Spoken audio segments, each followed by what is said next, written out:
Hey everybody, this is Fabian Adliker and welcome to this video. In today's video I want to show you another WordPress plugin which is pretty good. The one I'm talking about is actually this one here. I don't know how to pronounce this, so Acunetix WP Security. I would definitely recommend to install this. Once you have installed this, you can see this here below, the WP Security. Once you click on that, you have a menu of some things you can actually use. First of all, you come to the dashboard, and as you can see, most of it is now already on green. If you install it completely new, you will definitely have some things on red here and more on yellow.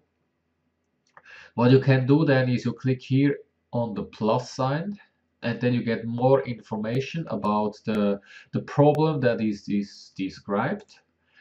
Or maybe let's go here one to a yellow. For example, this here, the install PHP file was found in the WP admin directory. So what they recommend is that I actually could delete the install PHP file. But I would say as long as it's not on red, it's not really that important. So as I said, if you install it completely new, we'll definitely have some red things here. So the easiest thing to get rid of all those red dots here is you go to settings,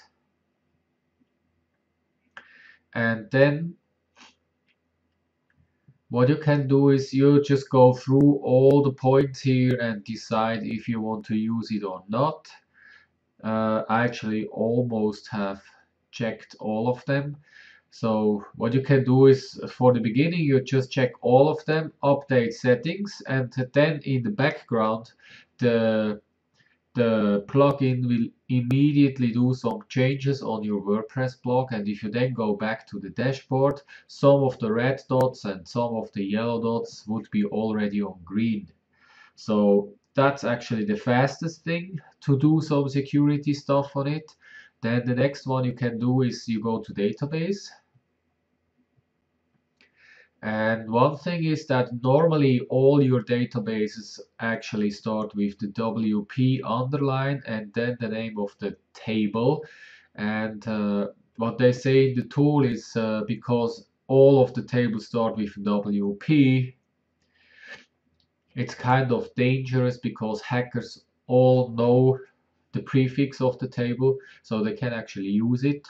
So what they say is actually you should change it to anything you want. I mean, I've just chosen here surfab75 and then you just choose any name of that, start renaming, and the database tables will be all renamed. So that's the thing that you can do for the database. You can also back up the database here. And then if you also go to the WP info, here we'll see some other important points that you can or need to fix. So as you see here, I'm already on green for most of the points. So that here would be the one that I just showed you before for the database. Your database prefix is not WP underscore, so I have already changed it. So as soon as you went to database and run it, you will have this on green as well. Then there are some other points that you probably will not have on green if you just installed the tool. So I would just recommend to go first through the settings, check all of them, then check again the dashboard, check the red dots. But before you do any changes, go to the WP info and see what else is on red. And then here in the file scan report, you will also see some points that they might recommend to change, especially here now for permissions on files. But as long as it's only on yellow, I'm not going to change this, to be honest. If you have some things, you can just apply suggested permissions. Some of them do work. So those two did not work only with this here. So I would have to do that directly in the file system or on the database.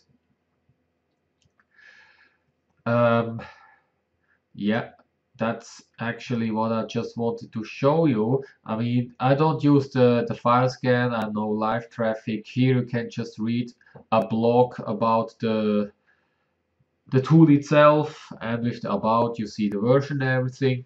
The most important things are actually the settings here, where you can change the settings and actually activate some of the security options. Then the info section here, where you will see what you should change, the database to rename your prefix in the database tables, and then on the dashboard to see what you still could change. So in the end, if you go back to the dashboard and you went through all of the points, you will definitely have most of them on green. Some few will be on yellow, and you have to decide it for yourself if you want to change this to green or not, if you want to do this manually, what they tell you here. As I said, click on the plus and read the description and solution, so that you will find more information about that. But otherwise, I would just say if you let it run with all the settings here, with the database renaming and the things that you can automatically do here at the info, you are actually already set. The security should be much better on your WordPress blog than before. And yeah, that's actually it. Just wanted to show you quickly this nice plugin, how I used it, and the quickest way to use it and to be much more secure with your WordPress blog. So with that said, thanks a lot for watching and see you in the next video. Goodbye.